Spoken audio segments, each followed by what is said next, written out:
três cruzes, três homens estão condenados e eles estão colocados em um monte. Alguns acreditam que não era um monte, mas simplesmente um lugar chamado Gólgota. Vamos voltar nossas atenções agora em nossas mentes, nossa imaginação para esse lugar. Um lugar de solidão, um lugar tenebroso, um lugar que normalmente não gostamos de olhar, não gostamos de imaginar, mas um lugar maravilhoso ao mesmo tempo. Um lugar onde há salvação. Três cruzes. A primeira cruz, a cruz do homem à esquerda de Jesus. A tradição dá um nome a esse homem de Gestas. Nós vamos chamar essa cruz de a cruz da rejeição. É uma cruz em que está um homem que rejeita a salvação. Do outro lado, uma segunda cruz, a cruz à direita de Jesus. A tradição dá o nome desse homem de Dimas. Chegou Dimas ali, mas é outro Dimas que a Bíblia está falando. Não, na verdade não a Bíblia, mas a tradição acredita que esse homem que aceita Jesus, que simboliza a cruz da aceitação. O nome dele é colocado pela tradição por Dimas. Esse homem também simboliza a nossa humanidade. E a terceira cruz está no meio entre eles. É a cruz da salvação, a cruz de Jesus. Dizemos que um homem, o primeiro da esquerda, morreu em seus pecados. O segundo homem à direita morreu para os seus pecados. E o terceiro homem, o do meio, o homem Deus, morreu pelo pecado. Três cruzes. E Jesus está no meio. Jesus não tem nada a ver, ou na verdade tem tudo a ver. Ele está se opondo, ele se opõe a tudo o que aqueles dois homens representam. Aqueles dois homens representam o lado oposto de Jesus. Eles são ladrões, como diz em Marcos e Mateus, sobre a mesma passagem. Ladrões são homens que tiram dos outros para enriquecer a si mesmos. E Jesus, de acordo com 2 Coríntios, capítulo 8, versículo 9, fala que ele, sendo rico, se fez pobre para nos enriquecer. Ele é o oposto desses homens. Também em Lucas diz que eles são malfeitores. E em Atos 10 fala que Jesus é o benfeitor maior, que andou por todos os lados fazendo o bem, fazendo coisas boas, boas ações. Esses homens são transgressores.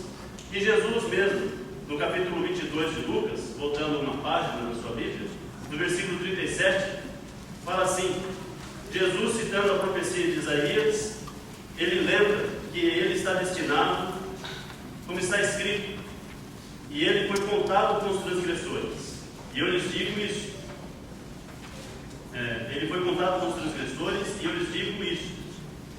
Precisa cumprir-se em mim. Perdão, vou ler de novo. Está ali, pequenininha a letra. Está escrito: e ele foi contado com os transgressores, e eu lhes digo isso. Precisa se cumprir em mim. Sim, o que está escrito a meu respeito está para se cumprir. Jesus clama e se compromete com a sua missão. Ele está comprometido a estar no meio dos transgressores. Assim como aqueles homens eram transgressores, Jesus é o inocente.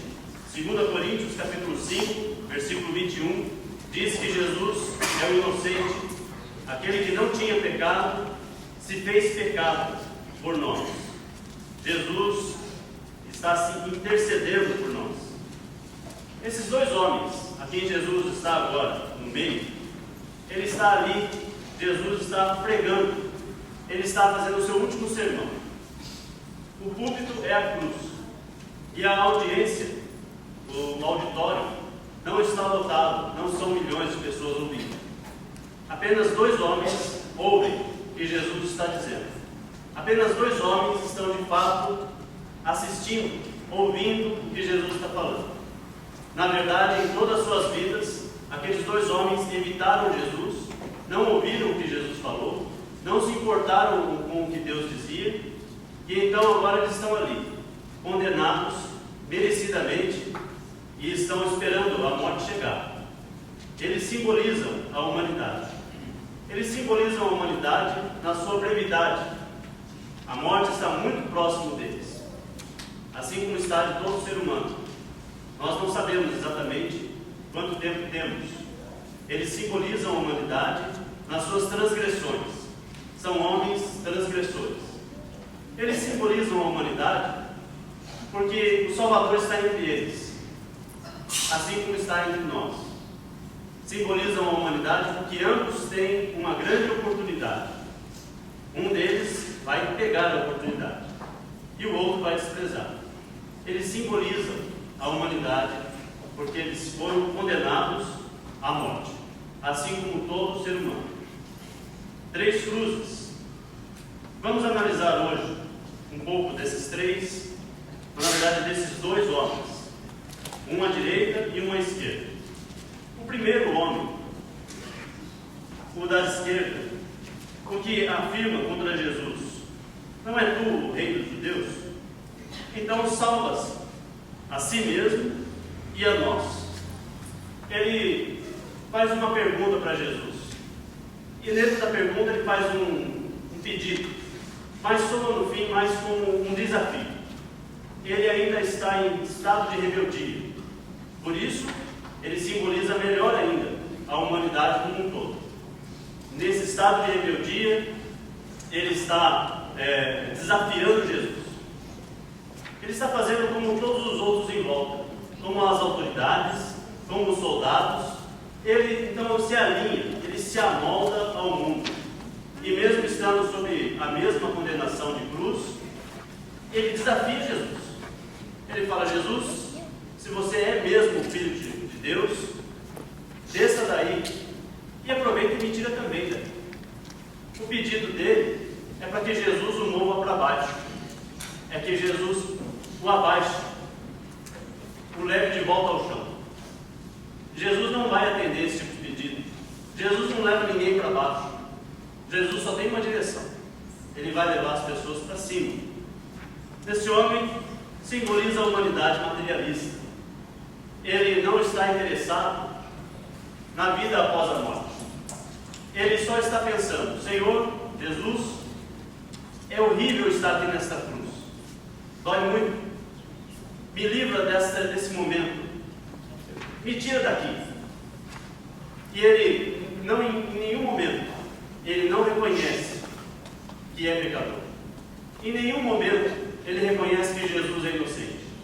Em nenhum momento ele valoriza o sacrifício de Jesus, como toda a humanidade faz.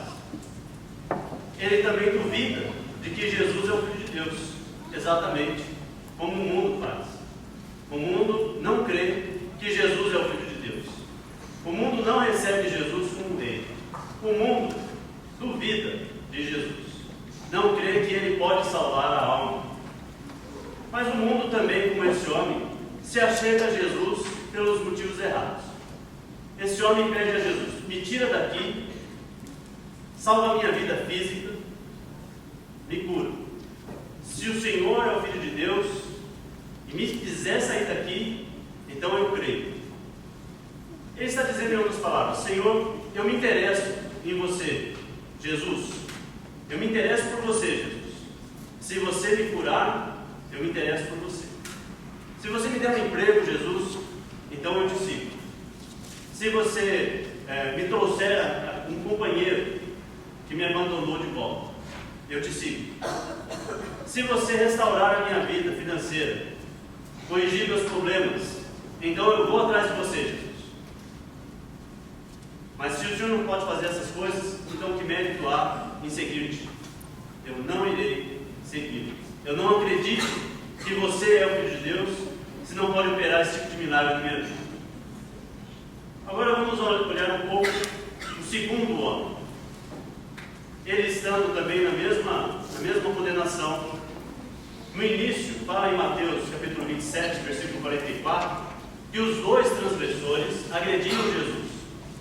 Então, quando começou a crucificação, ele estando lá sobre a mesma situação de Jesus, ele se juntou ao da esquerda e também falava contra Jesus. Mas, no passar das horas, com muitos ele observou o procedimento de Jesus. Ele começou a analisar. Jesus era diferente. Todos os condenados maldiziam, xingavam, culpavam as autoridades, culpavam seus comparsas, culpavam os romanos, culpavam os judeus, e eles estavam culpando até mesmo Jesus, que não era o Messias que eles esperavam.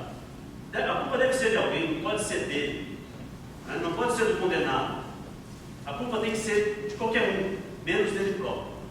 E ele, estando ali naquele momento condenado, ele começou a analisar Jesus. Ninguém morre desse jeito. Ninguém permanece calado como uma ovelha muda. Ele deve ter se lembrado das palavras de Isaías. Ele deve ter se lembrado das profecias que o próprio Jesus citou. Ele deve ter lembrado do tumulto que Jesus gerou ao chegar na cidade, e que as pessoas proclamavam: Jesus é o rei. Ele deve ter se lembrado e começou a somar 2 mais 2. Ele deve ter começado a pensar: será que esse homem é mesmo o Messias? Parece que é. E ele começou a mudar a sua forma de pensar. Ele estava junto com o outro e junto com o mundo, não aceitando Jesus e não crendo em Jesus. Mas naquelas horas, ele fez uma reflexão profunda da sua vida. Ele pensou na sua vida pregressa, como ele era transgressor, como o pecado habitava em sua vida. Ele projetou a sua vida para além da morte. E ele pensou: eu estou desprotegido, eu estou só, eu padecerei num lugar terrível se eu não tiver o amparo, se eu não me arrepender, se eu não me entregar a Deus. E nesse momento há uma transformação maravilhosa. Nesse momento de trevas, um raio de luz entra na vida daquele homem. Naquele momento de muita dor, de muito sofrimento, uma esperança. Esse homem fala então contra o seu amigo, no versículo 40. O outro criminoso repreende dizendo: você não teme a Deus nem estando sob a mesma sentença? Nós sendo punidos com justiça porque estamos recebendo o que os nossos atos merecem. Mas esse homem não cometeu mal nenhum. Esse homem vai alcançar uma grande bênção. E esse trecho do texto da Bíblia nos traz um ponto importante para nós meditarmos. O momento mais triste, o momento mais duro, o momento mais escuro da vida desse homem vai se reverter no momento mais brilhante, no momento mais alegre. A noite mais escura se torna o dia mais claro. Se ele não tivesse sido condenado à cruz, se ele não tivesse sido pendurado lá naquela cruz, ao lado de Jesus, esse homem padeceria e a sua alma se perderia para sempre. Mas agora, ao lado de Jesus, vendo o testemunho de Jesus, lembrando-se da sua condição de pecador, ele se arrepende, e esse arrependimento é para a vida. Esse momento de dor se transforma num momento de regozijo. E eu penso no próprio Jesus se alegrando com aquele homem. O próprio Jesus, no seu último sermão, uma alma se converte. 50% do auditório. Não é assim no mundo, infelizmente. Não é 50% das pessoas que se entregam a Jesus ao ver o seu testemunho, ao ouvir a sua voz. Jesus está pregando em silêncio até agora. Esse homem, então, ele mesmo se manifesta. E o primeiro passo que ele dá é reconhecer que ele é um transgressor. O mundo não gosta de reconhecer que é transgressor. O mundo usa de desculpas, as pessoas usam de subterfúgios, de argumentos. Eles não se reconhecem pecadores.